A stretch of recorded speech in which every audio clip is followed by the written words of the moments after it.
Assalamualaikum warahmatullahi wabarakatuh dan salam sejahtera kepada semua penonton channel Studio NS Production dalam rancangan Eksplorasi Misteri Mistik.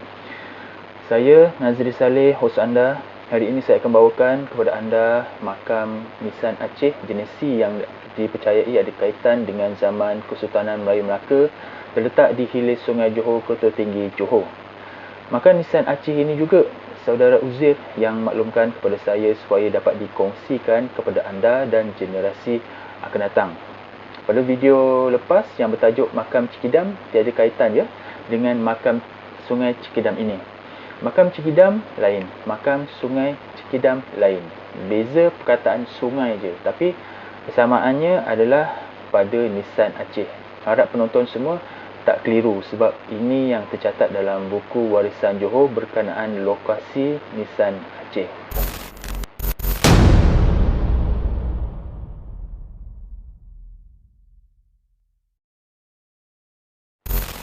Sebelum saya teruskan video ini, bantu saya dengan tidak skip iklan ketika menonton video di channel ini.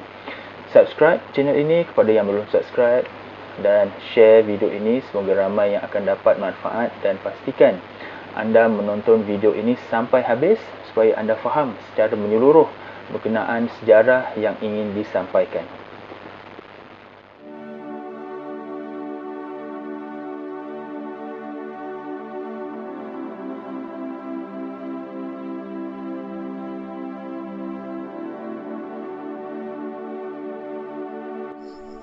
Zaman ni kita panggil zaman gancu lah, 18 lebih ni. Rata gancu.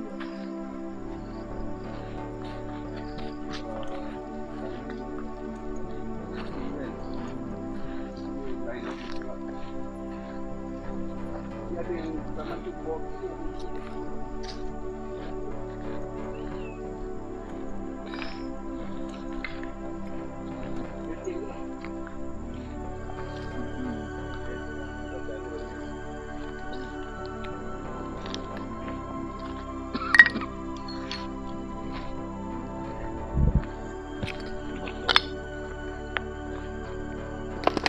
kawan ada buat balik lah yang mana cantik. Okey, ni ini pisau dia untuk buat gambir. Dulu sini gambir dengan dadi hitam. Gancu ni digezetkan sebagai estate sekarang estate lah, kalau dulu gancu. Kalau nama kawasan tu dia orang panggil Kangkar. Kangkar tu maknanya kawasan estate lah.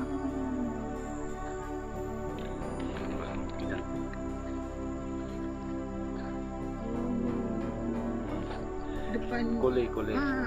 Dia teko. teko.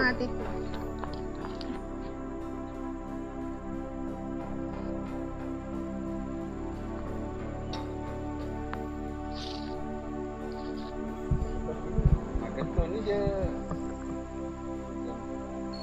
duit timah. Kantor kan duit timah tu kan.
nampak ni pokok ni.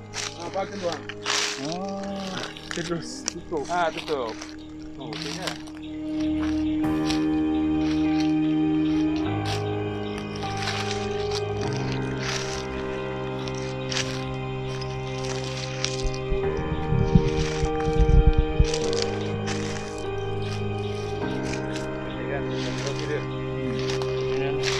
Dah ingat tadi kau dah tegakkan ni.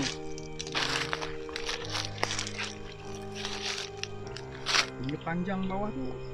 Ini panjang. Bawah ni biasanya sekaki lebih hingga 2 kaki. Sekaki lebih hingga 2 kaki. Panjang ni. Tapi kalau dia biasa pakai nampak atas paruh. Masih cantik lagi seperti hari. Dia cuma ni je. Patah. Pucuk dua-dua patah. Tak jumpa. Patah. Takut timbul ni. Kat mana-mana pucuk mesti ada patah. Mana-mana. Dia kadang-kadang tempat pokok. Kadang monyet.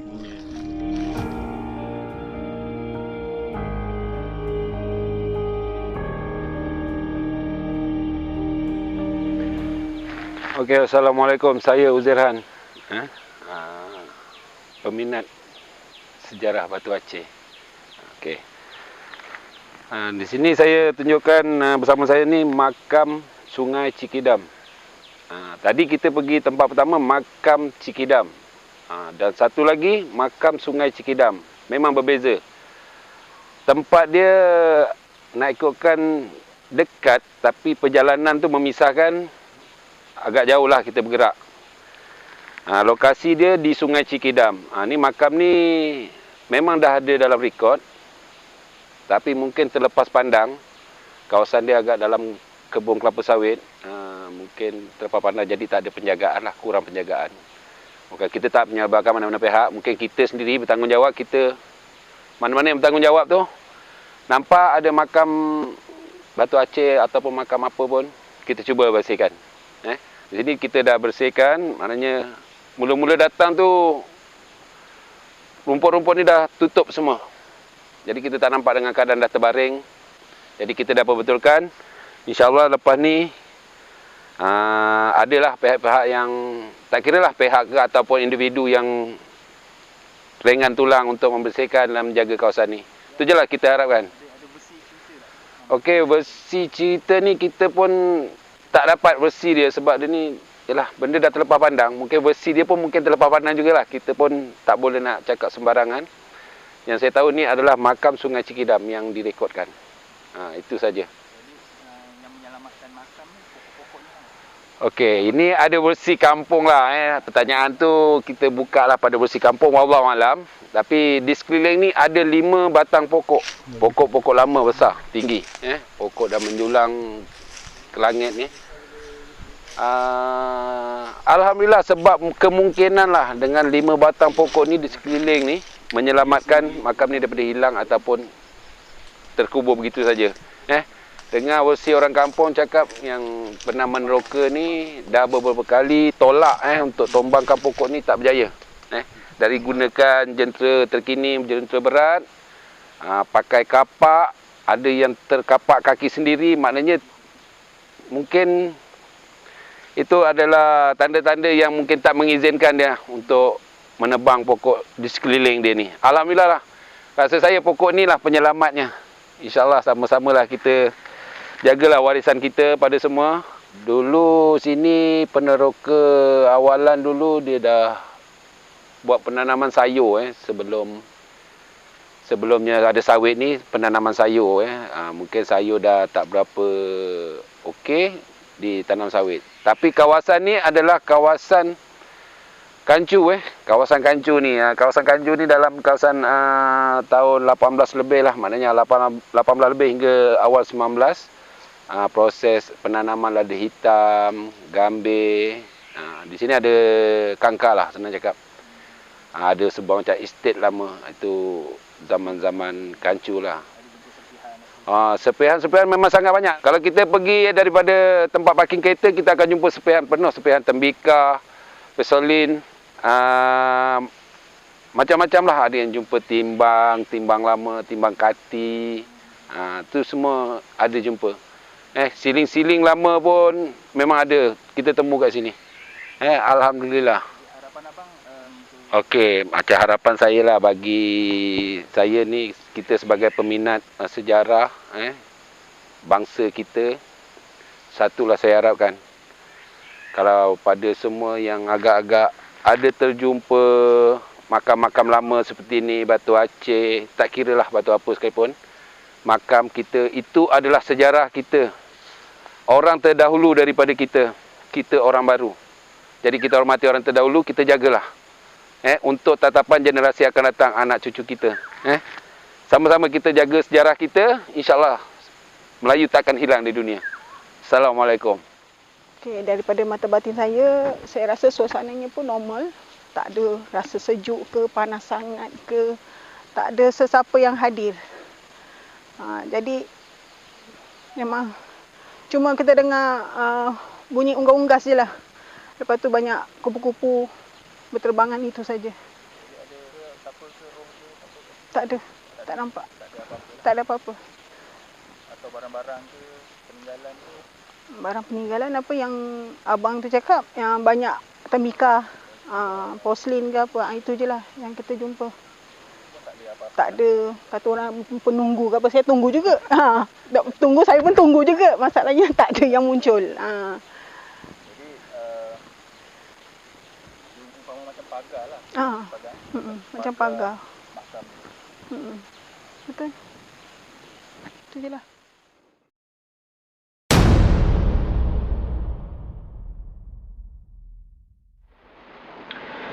Makam ini merupakan makam seorang alim ulama bertaraf wali yang datang dari tanah Jawa untuk menyebarkan agama Islam di tanah Melayu pada zaman Kesultanan Melayu Melaka satu ketika dulu. Beliau diperkenankan oleh Sultan Melaka, tak pasti sultan yang mana, untuk membina sekolah pondok di sekitar Sungai Johor atau di sekitar berdekatan dengan kawasan makam ini. Beliau mengajar agama Islam kepada masyarakat tempatan dan luar, termasuk nama-nama besar zaman Kesultanan Melayu Melaka iaitu Hang Lekir, Hang Kasturi dan Hang Lekiu. Beliau membina sekolah pondok jauh terpencil kerana beliau percaya itu salah satu cara terbaik untuk mendekatkan diri kepada Allah dan mengenal Tuhan Yang Esa. Melalui dapatan secara batin oleh Puan Ita, nama beliau adalah Raden Sambang Jaya Gempita Alam. Nama Raden biasanya berkaitan dengan golongan kerabat istana di tanah Jawa, terutama pada zaman Kerajaan Demak. Dan golongan ini jugalah yang banyak merantau bagi menyebarkan agama Islam di Nusantara ini. Setelah kewafatan beliau, kawasan tersebut tidak lagi digunakan sebagai sekolah pondok dan ditinggalkan selama ratusan tahun sehinggalah pada era 1844, kawasan tersebut menjadi kawasan pertanian iaitu bermulanya zaman Kang Chu, di mana zaman Temenggung Daeng Ibrahim yang mewujudkan sistem Kang Chu, membenarkan orang Cina membuat penanaman gambir dan ladi hitam secara pajak di Johor selama 3 tahun dan membayar cukai secara tahunan. Semasa sistem Kang Chu ni, anggaran kemasukan pekerja Cina antara 100 sehingga ke 200 orang saja. Sebab itu terdapat porselin ditemui di sekitar kawasan ini kerana terdapat penempatan rumah pekerja Cina di sini ketika itu. Disebabkan komoditi ini, Johor menjadi pengeluar utama gambir dan ladi hitam terbaik di dunia, mendahului Singapura dan Kepulauan Riau. Dalam sistem perladangan ini juga mewujudkan usaha sama antara pembesar Melayu dan pelabur Cina. Selepas berakhirnya sistem Kang Chu ni, bermulalah era sistem Kang Gani pada tahun 1918, di mana komoditi pertanian iaitu nenas dan getah mula ditanam oleh orang India. Ketika ini, kemasukan komuniti India ke tanah Melayu sangat ramai sehingga mencecahkan 390,000 orang. Rata-rata pekerja India ini membawa keluarga sekali masuk ke tanah Melayu. Komuniti ini dikawal oleh seorang ketua dari India yang berkasta tinggi. Kepadatan penduduk yang tinggi ini menjadikan kawasan ini berlaku pencemaran alam dan kemiskinan di kalangan orang India. Sehinggalah apabila berlaku banjir besar, kawasan ini menyebabkan ramai yang meninggalkan kawasan ini sama ada berpindah ke kawasan lain atau pulang balik ke negara asal mereka. Begitulah sejarah yang berlaku di kawasan makam Sungai Cikidam ini satu ketika dulu, yang boleh kita fahami pada waktu kini mengapa terlalu banyak kawasan pertanian di kawasan ini sekarang ini.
Jadi itu saja video untuk kali ini, diharap dapat memberikan petunjuk kepada pekaji sejarah untuk terus membongkar akan kebenaran penerangan saya ini.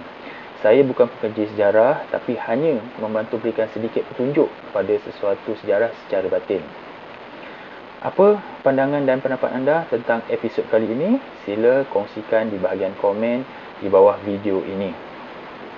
Jangan lupa like dan share video ini kepada rakan-rakan anda supaya lebih ramai yang akan dapat manfaat dari video ini, dan subscribe channel ini kepada yang belum subscribe. Kepada yang baru ke channel ini dan berminat mengetahui eksplorasi yang lepas, masuk ke channel eksplorasi misteri mistik dan scroll di ruangan video. Anda juga boleh bantu saya dengan membeli baju eksplorasi misteri mistik ini di Shopee untuk saya mengumpul sedikit dana bagi meneruskan rancangan eksplorasi misteri mistik ini. Tanpa sokongan anda, sukar untuk saya teruskan program ini. Dapatkan maklumat lanjut berkenaan pembelian pada bahagian description di bawah video ini. Jadi sampai di sini sahaja video kali ini, dan jumpa kita di episod akan datang yang lebih menarik insya-Allah. Assalamualaikum.